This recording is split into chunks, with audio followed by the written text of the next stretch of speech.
ఒక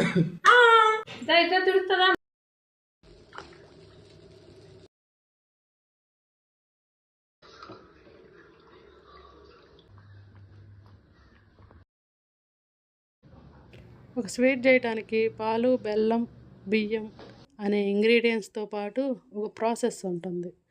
స్టూడెంట్స్, మనం చదివేది కూడా కావాల్సిన ఇంగ్రీడియంట్స్ తోటి ఒక ప్రాసెస్ ప్రకారం చదివితే ఈ స్వీట్ లాగే మన రిజల్ట్ కూడా ఉంటుంది. ఆ దేవదేవుడు మీకు మంచి రిజల్ట్ ఇవ్వాలని మనస్ఫూర్తిగా కోరుకుంటున్నా.